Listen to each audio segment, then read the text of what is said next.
I bought a cursed chessboard from an antique shop. What started as a smart bargain soon became a descent into madness. My name is Elias. For me, chess has always been a way to cope, a small island of control in a sea of chaos. In a world filled with stress, heartbreak, and endless scrolling, 64 squares of logic were my escape. Kings fell, pawns rose, and every move was mine to command. Or so I thought. It began last fall, on one of those rainy afternoons that smell like forgotten memories. I stumbled into an antique shop at the edge of town, the kind where time itself seems tired. The windows were fogged, the air thick with dust and secrets. Behind the counter sat an old man with pale, cloudy eyes. He smiled faintly. "Looking for a challenge?" he rasped, as if reading my thoughts. In a dim corner, buried beneath tarnished trinkets, I saw it, the chessboard. Ebony and ivory pieces, hand-carved with haunting precision. The knight's head snarled, and the queen's crowns twisted like vines. The mahogany board bore faint, rune-like markings. I didn't recognize the symbols, but they stirred something. Fascination, maybe fear. "Belonged to a grandmaster," the old man murmured. "Lost his mind in the end. Played one game too many. Classic sales pitch, I thought. Still, I wanted it." His price was $333. After some haggling, I walked out with it for $200. As I left, he muttered under his breath, "Beware the eternal match." I laughed. Theatrics, I assumed. But his words clung to me like a chill. That night, rain lashed my apartment windows. I brewed tea, dimmed the lights, and set up the board. The craftsmanship was mesmerizing. I started a solo game, white versus black. Pawn to e4, pawn to e5. Then I paused. Had the black knight moved? Just a fraction?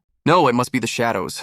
By move 10, I was lost in strategy when I heard a click. My white bishop was gone, vanished. I searched the table, the floor. Nothing. I shrugged it off, telling myself it was nerves. But when I put the piece back, the air felt heavy, almost watchful. White won that game easily, too easily. As I packed up, the black king toppled on its own and rolled under the table. That night, I dreamed. I was playing against a shadowy figure with clawed hands. Each piece I captured screamed. "Sacrifice," it whispered. "The game demands sacrifice." I jolted awake, 3:33 a.m., the same number. 3:33, my stomach nodded. The next day at work, numbers on my screen looked like chess coordinates. On lunch break, I searched the board's symbols. Most links were nonsense, but one forum caught my eye. Cursed boards of the 1800s. Players vanish. Linked to Resnura. That night, curiosity won. I set the board again. This time I played black. White's pawn moved first, by itself. I froze. A trick of the light? Then the knight leaped, landing with a wooden thud that shook the table. My breath hitched. What the hell? I should have stopped, but the challenge pulled me in. I whispered, "Fine. Let's play." The board responded. The pieces slid and struck like living things. I lost a pawn, and outside, a car alarm blared. Minutes later, I captured its rook. Pain stabbed my finger, blood beating from nowhere. Moments after, a news alert, my ex-boss hit by a car. The same boss I'd cursed for years. That night, the dream returned. "Each capture claims a soul," the shadow hissed. "Play to the end, or join the pieces." When I woke, the board was set mid-game. My king cornered. I hadn't touched it. I dug deeper into old chess tales.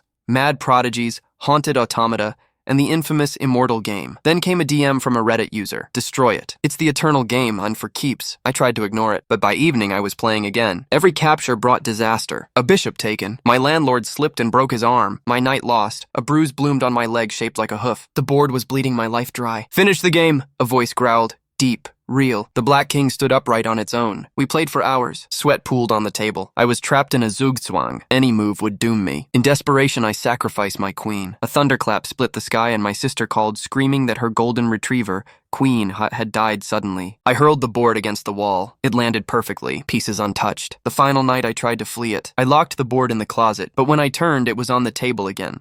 Glowing faintly. The shadow figure took form across from me. "Resign and your soul is mine," it said. "Win and claim mine." I played. Hours melted away. Every move felt like fire through my veins. Finally, I saw the flaw, the tiniest gap in its defense. "Checkmate," I whispered. The shadow screamed, dissolving into black smoke that sank into the board. The pieces went still. I wrapped it, drove to the river at dawn, and threw it in. I watched it sink, feeling free at last. But that night, a familiar click echoed from my closet. Inside, the board sat waiting, dry, perfect. A new pawn on the white side, carved in my likeness. Eyes wide in terror. The game never ends. The sacrifices remain, and the board always finds its next player. It was a late night in Abilene, Texas, back in 1996, when something unsettling happened to me. I had pulled over near an empty parking lot to check something in my car when I noticed two kids walking toward me, a boy and a girl, both wearing hoodies, their faces hidden in the shadows. They stopped beside my window, and the boy spoke, his voice eerily calm and flat. "Ma'am, can you give us a ride? We just need to get to our mother's house." There was something chilling in his tone, emotionless and distant. Then I looked up and froze. Their eyes. There were no whites, no pupils, just pure blackness, an abyss of darkness staring back at me. He spoke again. "We can't come in unless you say it's okay." My heart raced. Panic surged through me, and I drove off without a second thought. As I sped away, I dared to glance back. They were still standing there, motionless,